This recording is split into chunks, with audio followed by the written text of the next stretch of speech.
We're in this series, Connecting the Dots. We're speaking about the truth. We started off in week 1, if you missed it, and we spoke a little bit about this idea that the truth isn't a thing or a set of knowledge. The truth is a person. His name is Jesus, right?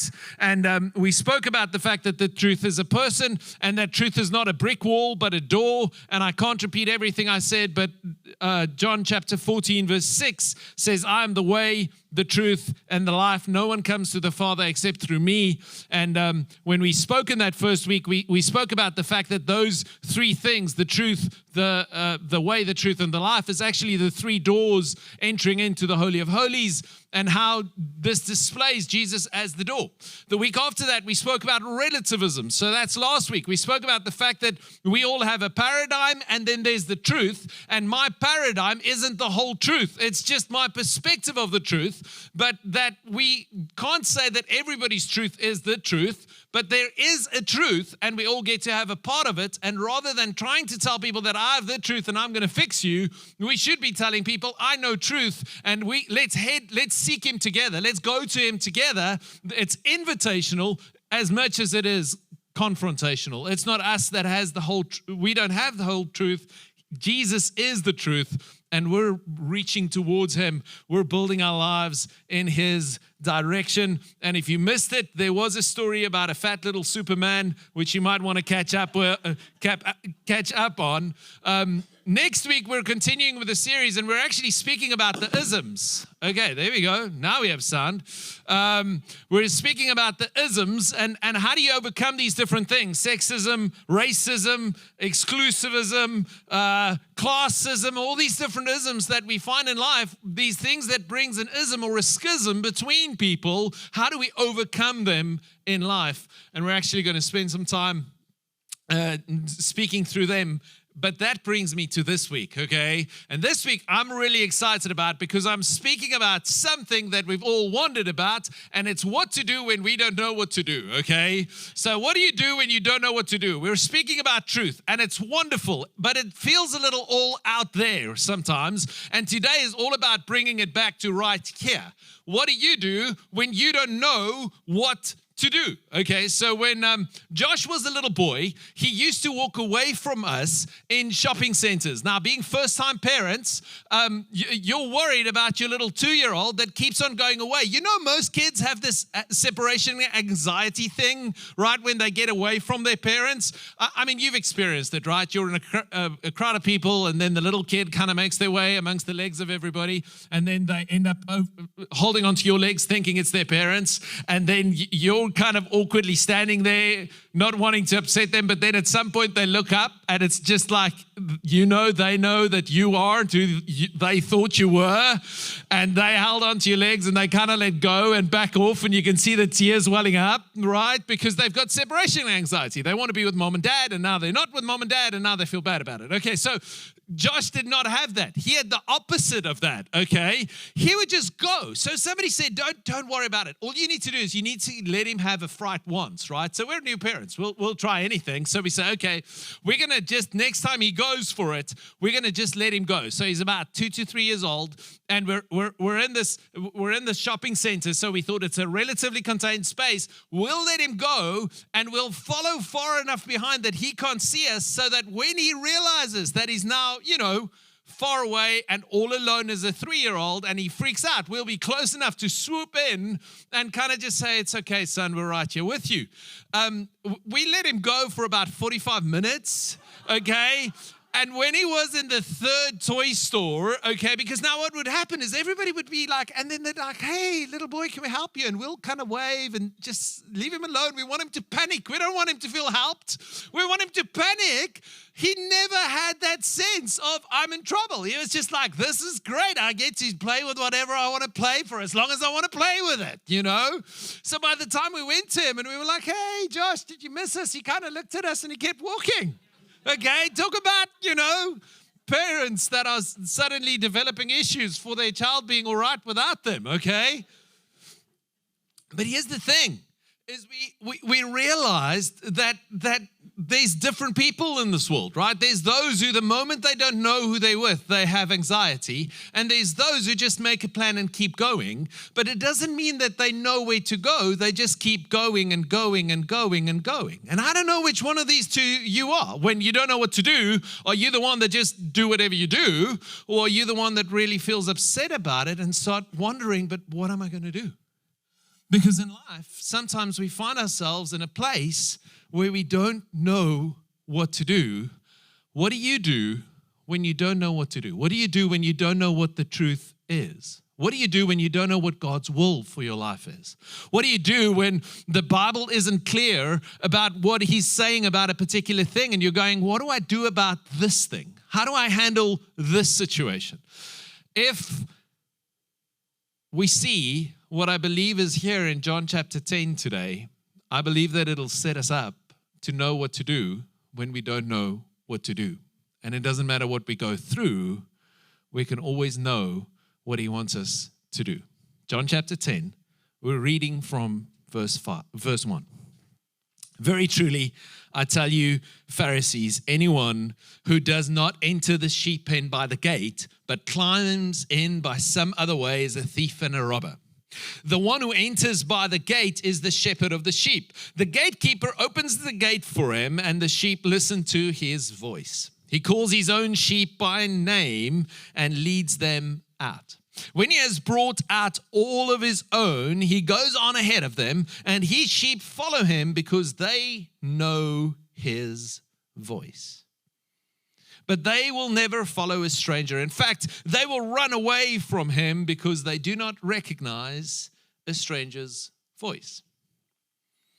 Jesus used this figure of speech, but the Pharisees did not understand what He was telling them. Therefore, Jesus said again, okay, so this is important, and we're gonna get back to this right at the end of the message today. We're actually going to come back to this point. But here's the thing, is Jesus says, He tells a little story, then He says they didn't get it, then He tells the story again, but this time He explains it, right? So that's verse 6. Jesus tells the story again.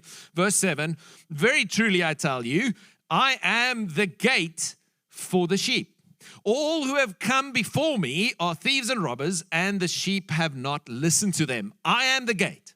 Whoever enters through me will be saved. They will come in and go out and find pasture. The thief comes only to steal and to kill and to destroy. I have come that you may have life and have it in the full. Now, just if I can interrupt myself for a second here, this is last week's message, right? Is the extent to which you live and to the extent to which you pass through the gate, through the entrance, through the truth, is this extent to which you live an abundant life, right? If you're living according to other principles than the truth, you're living outside of the abundant life that God has for you. So we ended up saying that truth isn't relevant. Truth is absolute. Your paradigm is relevant, but the extent to which you experience abundant life, that is relevant to the extent to which you live it relative. Did I say relevant all the time? 3 times over. That makes absolutely no sense. And you were all sitting here smiling and nodding at me, haven't you? You knew what I meant, right? Okay, I get it. Relative to, the truth isn't relative. Did I say relevant? Really? Can you believe it? It is relevant. The truth is relative to the extent to which, the truth is not relative, right? I'm confusing myself now. The truth is absolute. Our paradigm is relative, right? So we have a relative paradigm. We don't have a full paradigm. To the extent to which our paradigm overlaps with the truth, that's the extent to which we live in the abundant life that God has for us. Therefore, the extent to which you will live an abundant life is relative to the extent to which your paradigm is the truth. I think I got it right that time. If not, listen to last week. I got it right last week, okay? But that's verse 10 here, right? It says the thief does not come and except to steal, to kill, and to destroy. I've come that they may have life and life more abundantly. I am the good shepherd. Okay, so Jesus says, I'm the gate. And then verse 11, he says, I'm the good shepherd. The good shepherd laid down his life for the sheep. The hired hand is not the shepherd and does not own the sheep. So when he sees the wolf coming, he abandons the sheep and runs away. Then the wolf attacks the flock and scatters it. The man runs away because he is a hired hand and cares nothing for the sheep. I am the good shepherd. I know my sheep, and my sheep know me. Just as the Father knows me, and I know the Father, and I lay down my life for the sheep. Jesus makes two more I am statements. He says, I am the gate and I am the shepherd. And we're going to actually come back to those two right at the end of the message today. He is the truth. He is the way. He is the life. He is the gate. But sometimes, just sometimes, although he's the gate, although he's the way, it doesn't feel that way. Okay? I don't know if I'm the only one here, but sometimes in life I get lost. Sometimes in life, I don't know the way. Sometimes I don't know where the shepherd's leading me. Sometimes I don't feel like I know where he wants me to go. Sometimes I get lost. In fact, very often I get lost. I have a way of getting lost in life. When it comes to driving on roads, I think I've told you about this disability before, right? That I know what it feels like to be lost and not to know where to go when driving on a road. But the reality is that it's not only so. By the way, shopping centers, any place where I'm walking, if it's a shopping mall, I'm terrible at directions, okay? Just because I've been there doesn't mean I know how to get there, right? Okay? And I know some of you can relate and some of you have no idea what I'm talking about. For those of you that have no idea what I'm talking about, just believe me, it's bad. But we all have an idea of what I'm talking about in life. Sometimes we feel like that little kid looking up and we just don't know what God's will is. We just don't know what he wants us to do. Sometimes we don't know where to go. So many years ago, Karen and I had the privilege of taking a team to Russia. It was just after the fall of the Iron Curtain, so Russia was a little wild and untamed at the time. And we had this team of, we were 22-ish, and we had a team of 18, 19-year-olds that we took to Russia, of all places, for 6 weeks, okay?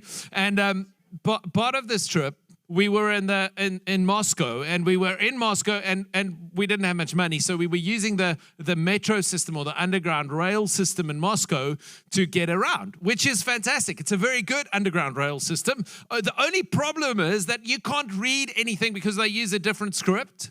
Okay, so even if somebody were to tell you go to this station, you wouldn't be able to know what that station is if you saw it right in front of you because you don't know how to read the language that is written everywhere. Has anybody been in context like that?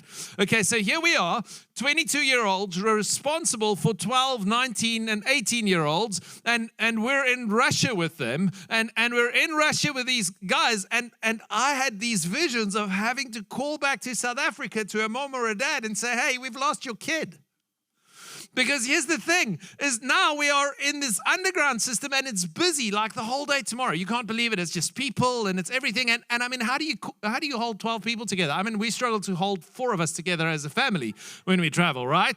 And some of them might have my sense of directions. This is dangerous, right? There's some dangerous genes involved here. But here's the thing, is so we came up with a system of rules. We said, if you get lost, what you need to do is you get off at the next station, you take the train back to the previous station where we were together, and you sit in the middle of the platform.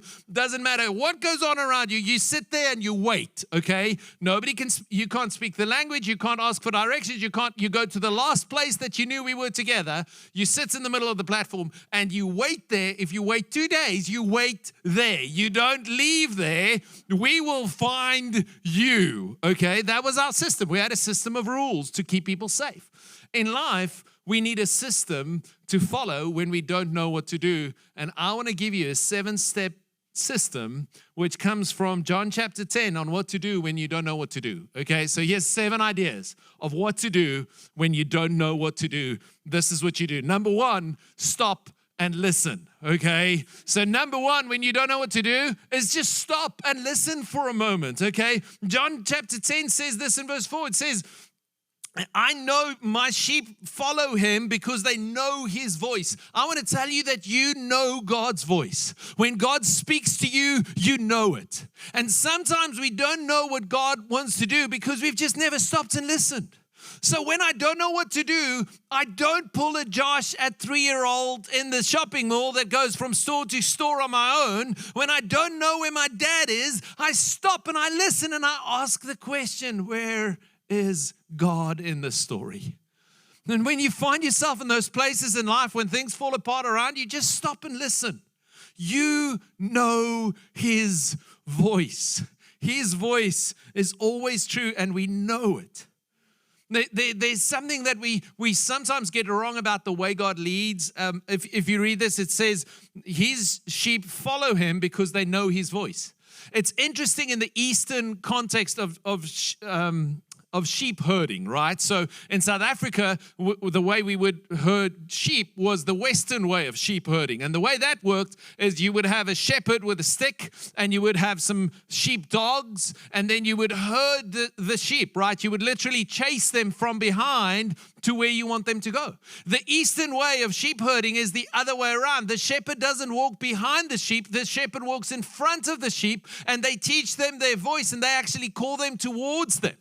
And I think sometimes in life, we're waiting for God to herd us from behind and with a stick, when in actual fact, God is ready to walk ahead and call us into what He wants to bring us into. And we just need to wait and hear. Stop and listen. Rule number 2, what to do when you don't know what to do, is choose to follow. Verse 9 says, I am the gate. Whoever enters through me will be saved. They will come in and out and find pasture. See, the truth is a gate. The truth isn't everything. Everything isn't the truth. The truth is, as we've discussed the last couple of weeks, and if you missed this, please go listen to week 1, but the truth is exclusive. There are some things that are true and some things that are just not true. And because there are some things that are true and some things that are not true, sometimes the truth is uncomfortable. And sometimes we don't know what to do because we don't want to do what we should be doing. Is that too close to home? I remember a couple of times in my life where I didn't want to do what God wanted me to do. It's not that I didn't know what to do. I just didn't want to do what I should have been doing. And sometimes we confuse ourselves into a whole thing of compromise because we don't want to do what we know we should be doing. And then we're all confused about what the truth is, not because we're confused about the truth. It's because we haven't decided to follow the truth. Deciding to follow the truth will cost you. It will cost you everything. And you need to make up your mind whether or not you want to do it. I think it's one of the biggest problems in the global church right now is that we have sold a Christianity which is without cost. Following the truth doesn't mean you get to do whatever you want to do, whenever you want to do it, in the way that you want to do it, and Jesus will bless you anyway. That is not the gospel. Whoever wants to find his life must lose it. You either enter through the gate or you don't.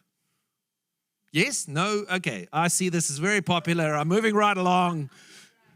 We've got to choose to follow. If you're not going to follow, have the guts to say, I don't want to do what God wants me to do. Because maybe in saying that, you'll realize how ridiculous that is, and it will actually bring you back to the truth of knowing that His way is always the best way. And sometimes we don't know what to do because we don't want to do what should be done. Jeremiah 17 verse 9 says this. It says, the heart is deceitful above all things. You know what I've often wondered about the scripture? What does the heart deceive? Have you ever thought about that? If the heart is deceitful above all things, what does it deceive? See, my heart can't deceive you. My heart can only deceive one person, and that is me, because it certainly can't deceive God, and only God and I know what's in my heart. So it's either me or God. That's what the heart can deceive. Guess who's deceived? My heart deceives me. And sometimes it's our hearts deceiving us into feeling like we don't know what to do when actually we just don't want to do what we know what to do. I love David's prayer, Lord, show me what's in my heart. Right? Show me what's in my heart. Decisions not intentions, determines destination. We can all have the best of intentions, but our intentions isn't what gets us to where we end up going. It's our decisions that ends up getting us to where we want to go. We all want a beautiful, wonderful marriage, don't we? Those of us that are married, we want a beautiful, wonderful one, right? That's our intention. But guess what? Sometimes my decisions don't get me to that intention. Don't say amen too loudly. Right? Is it true? Sometimes we make decisions that doesn't get us to our intention. Your decision is going to determine your destination, not your intention. Nobody intends to have an affair. Yes? No? Nobody intends it. But many people make a decision to have it. Nobody intends to not have a relationship with a teenager. It's nobody's intent. I've not met that person that said, I don't want any relationship with my kid. But you know what? I've met a lot of people with a lot of regrets because not of their intentions, but because of their decisions. And I've made a decision in my life that I'm going to follow God even if it costs me. I don't just have an intention to follow God. I have a decision to follow God, which means even if it costs me, I'm going to pay the price for the truth to make the decision to follow hard after God. And maybe today you need to hear this and make a decision to follow even when it's uncomfortable. Number 3, moving right along. Beware the enemy. Beware the enemy. There's a reality here. There is an enemy. John chapter 10 verse 10, the thief comes only to steal, kill, and destroy. Can I tell you today that the battle is real? I mean, oftentimes we're all speaking about Jesus and life and the gate and the way, and it's wonderful, but sometimes we need to acknowledge that there is a devil and his desire is to mess up your life. There is a fight for you knowing what to do. Because if he can get you to not do what you should do, he will mess up your life and it will be in ruins. He will take everything from you. He will take your marriage from you. He will take your sanity from you. He will take your life from you. He will take your legacy from you. He loves killing, lying, and destroying. That's what he does. He's not a figment of our imagination. The devil is every bit as real as God is real. He's every bit as real as Jesus is real. I mean, I don't know. Did I just read that? There is an enemy. And I don't want to give him any more glory that's due. There should be no glory to the enemy. But there's an enemy. He wants to steal from you. There's a battle going on for you living in the truth. But I think sometimes we're going through life so, it's okay, we're all good, that we forget there's an enemy, and that is exactly what he wants, because then he can steal, kill, and destroy, and you'll just say, it's just circumstances. It's just, guys, the battle is real. Beware the enemy. Choose God. When all these things rise up in your heart, that isn't true. Sometimes you've got to go, no. I love James 4 verse 7. It says, submit to God, resist the devil, and he will flee. Now, number one, do we need to submit to God? Yes. Why? Because the devil flees from us, not because he's afraid of us. He's afraid of God. But number two, we've got to resist the devil. And I think sometimes we've grown so used to, we're so materialistic in the way that we live our lives that we've forgotten that there is a spiritual realm and there is a devil to resist. There's a spirit of evil that's against you. And sometimes you've got to not only choose to submit to God, but you've got to choose to resist what is evil. You've got to choose against that. Number 4. Are you guys keeping up? I don't normally do 7 points, so I do apologize, especially if you're visiting us today. And number 4, wait for him. You know what I love about the shepherd walking ahead and not behind? Is if the shepherd walks ahead and not behind, it means we get to follow him. But maybe I'm the only one, but I'm pretty sure there's some more of you that like to walk ahead and not behind. And sometimes we've just got to wait. Sometimes we don't know what to do because we shouldn't know what to do because all we should do is wait. Sometimes we've just got to take a moment to say, God, I'm going to wait for you. Many years ago, I was taught the principle of the peace of God, right? So there's being at peace with God, which Romans speaks about, but then there's the peace of God, which Colossians chapter 3 and verse 5 talks about. And it says, let the peace of God reign in your heart. So I'm at peace with God because of what Jesus did. Nothing's going to change that. None of my actions going to change that. I'm at peace with God, right? I'm the righteousness of God in Christ. That's what the Bible says we are, right? So I'm at peace with God at all times. But the peace of God, I don't always experience. Right? The peace of God is supposed to rule in my heart, but that is an experience, experiencing the peace of God. Now, it's interesting. It says, and let the peace of God rule and reign in your hearts and minds, right? So it can be over my emotions and over my thinking, the peace of God. But have you ever felt the peace of God leave you? Okay? It feels a little like, it feels like when a radio station, right? Okay, there was a thing called radio many years ago, okay? And this thing called radio, before you just pressed the button and it went to the station or you downloaded the app to listen to it, it used to be broadcast on these waves that were picked up with antennas, and there was a little button that you had to turn to find the station, right? And sometimes it would turn a little off and you had to tune it in, right? You had to tune into the right station. But when you weren't on the right station, when you were off the right station, because the right station wasn't always broadcasting everywhere, before we didn't have signal. Anyway, very complicated, but you would tune in, and when you would be out of tune, it would make, okay, my teenagers are looking at me like, what? I know, there's like two of you that get what I'm talking about. That's great. For the two of you, that's what losing the peace of God feels like.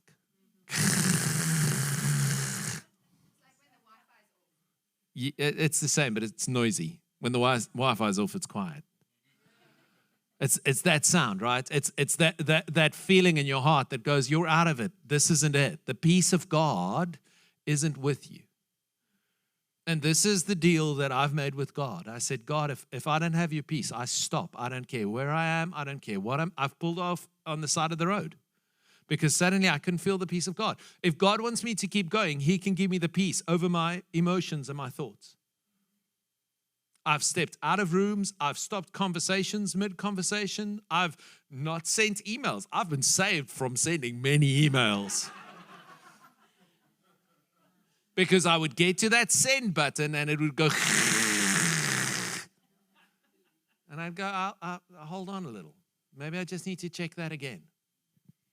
I've made up my mind that I'm not giving one step of my life. I'm not doing a single thing without the peace of God.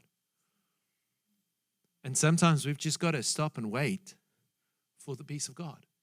There's a false urgency in life. I've got this thing when people tell me, oh, you've got to do it now. They call you with these offers, right? Or you're in the shop buying something, and then they tell you, if you don't do it, you've got to do this now.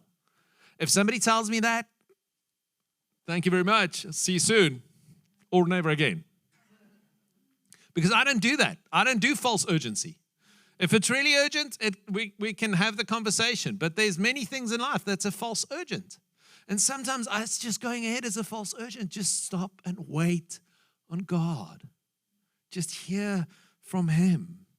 Just be aware of Him again. Step number 5, don't isolate yourself. Have you ever seen sheep walking behind a shepherd? Have you seen how sheep stay together? It's one of the characteristics of sheep, right? Is they'll stay together when they walk. In fact, if you look at some of the ranches, you'll see the little pathways that the sheep has walked out because they always stay together in a bundle and they walk together. And sometimes when we don't know what to do, what we do is we isolate ourselves. Is it just me? But when we don't know what to do, we isolate ourselves. Don't isolate yourself. When you don't know what to do, run into the group. Be close to the group. I want to tell you from being on many safaris that the antelope that gets taken by the lion is the one that doesn't stay with the rest. I'll never forget this one day we went on a game drive early morning and we followed a lion down the road. He was looking to hunt something. So it was a nice thing to follow, right? So we would stay just a little behind this lion. And at some point we saw some wildebeest in the distance and we saw him walking up to them. And all he did was we were going, we're going to see a kill here. We're going to see him get them. And then they all got together and all they did is they bundled together and they looked at the lion. And as they stood together looking at the lion just saw this wall of faces and horns ready to get him. And he just, he kind of growled a little bit and walked on. And I thought, that's it. If one of them decided, oh no, there's a lion, let me run away, what would have happened? Breakfast. That's what would have happened, okay? That would have been breakfast right there. But sometimes when the enemy comes in, we isolate ourselves and we pull aside. No, that's the time to push in. That's the time to get together. When we don't know what to do, that's when you ask others what to do that you love and trust and have community with.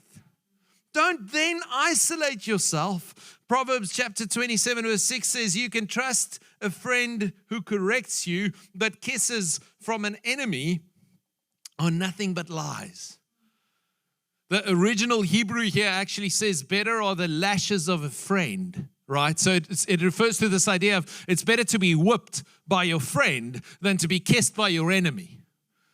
And I don't know about you, but sometimes when I don't know what to do, I need a couple of lashes from my friends. But I'd rather have the lashes of my friends in the moments when I don't know what to do than to be isolated and do my own thing when I don't know what to do. So when I don't know what to do, I make sure that I pull close to the people that do know what to do. Stay with the flock.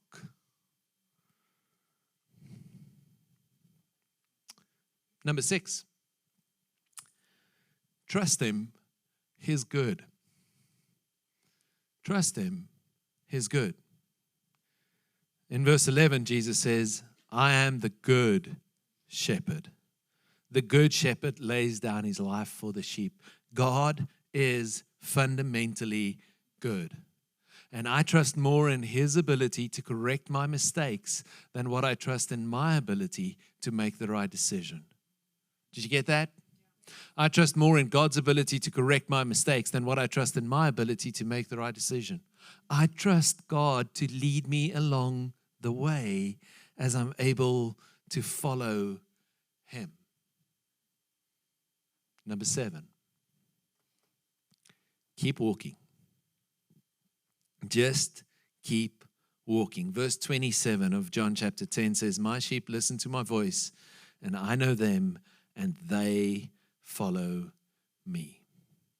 There are times when I don't know what to do, that I've just got to keep on putting one foot in front of the other. Believing that he's good, having waited on him, having been made aware of those around me, staying close with them, being aware of the enemy, choosing to follow God, having stopped and listened. Sometimes I've just got to keep on walking because it's in the walking that you see, right? This is Psalm 119. If you've ever read Psalm 119, verse 105, it says, your word is a lamp to my feet, a light to my path. Now, most of us don't walk with a lamp very often, do we? Right? We don't walk with lamps. We walk with, if we don't have light around, we walk with a flashlight, right? Because a flashlight, I can point the flashlight to wherever I want to point the flashlight, right? So wherever I want the flashlight to go, that's where I can point it, and it lights my way wherever I want it to go. Walking with a lamp is a little different, though. A lamp makes a circle of light around you, and if I want the light to go there, guess what? I've got to go there. Because then the light will go there. And sometimes it's like that in walking with God, where you say, God, give me the next 10 steps and I'll follow you. And he says, just take a step. It's first obedience and then further instruction. It's his word is a lamp unto my feet. His word will show me the next step, but it might not show me the next 10 steps. And sometimes when I've been stuck in feeling like I don't know what I should know, or I don't know where to go, I don't know what to do, it's sometimes been just because I haven't taken the next step in the light that I do have. Step into the light that you have, and God will give you the light that you need. Just obey Him for the next step. Keep on keeping on. Take that next step. What to do when you don't know what to do. I promised we'll go back to John chapter 10, right? Remember in John chapter 10, Jesus told the same story twice. He tells the story, the Pharisees are confused. Welcome to the Bible, right? It feels like it happens all the time. He tells the story again. But it's interesting, if you were to go back to John chapter 10, if you don't mind, Audrey, going back there real quick, you'll see in verse 1 to 5 that Jesus tells the story, and he's actually telling the story here, and he's saying, there's a gate and there's a shepherd. The shepherd comes through the gate. Then the Pharisees don't understand. Then Jesus starts explaining. And when Jesus starts explaining, he says this in verse 7. He says, I am the gate. And I can hear the audience go, you're the gate in the story. And then Jesus tells a little bit of the story. He says, whoever comes in through the gate. And then he confuses them entirely again in verse 11. He says, I am the shepherd. So are you the shepherd or are you the gate?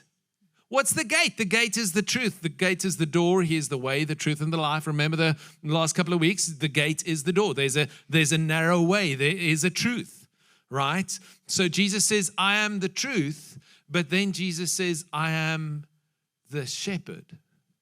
You know what I realized? Jesus is both the truth and the one that leads us into it.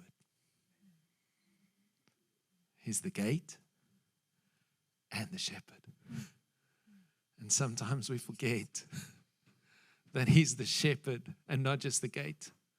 Sometimes we get so stuck in what is right and what is true and what is wrong and where to go and what is the right thing to do and what is the right way to live that we forget that we don't have to go through the gate alone. See, that's the point of the story. He says, yes, there's a gate. And there's a thief, and there's a process, but every step of the way, I'm the good shepherd. I am with you. And when the enemy comes, I don't run away. When you don't know what to do, I don't go anywhere. I'm right there with you. When you're struggling to find the gate, when you don't know what to do in life, when you don't know what the right decision is, when that relationship tension is just built to the point where you don't know how you're going to resolve it, when the frustration is just so much that you don't even know where to start, I am the good shepherd, and I will lead you through the gate. He is our shepherd. And He will lead us every step of the way, even when we don't know what to do. Lord, I thank you that we get to know the gate. Lord, I thank you that there is a gate. There is a truth, and there is something to know that we need to know, Father. There is something that we need to step into, Father. Lord, I thank you that there is a truth.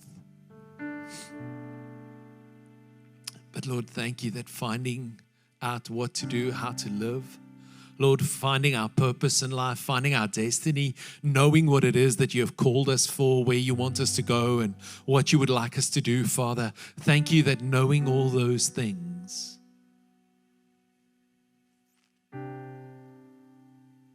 walking in the light is not something that we need to do alone.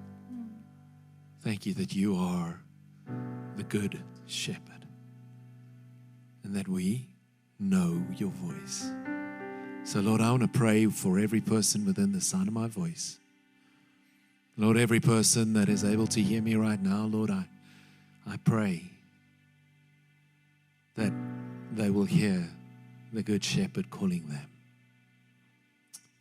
and that they will know that they are able to follow you through the gate, even when it's hard, even when it costs us, even when we're confused.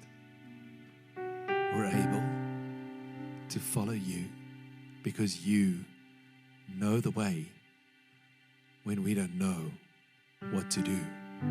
You always know, and you're always ready to lead us into all that.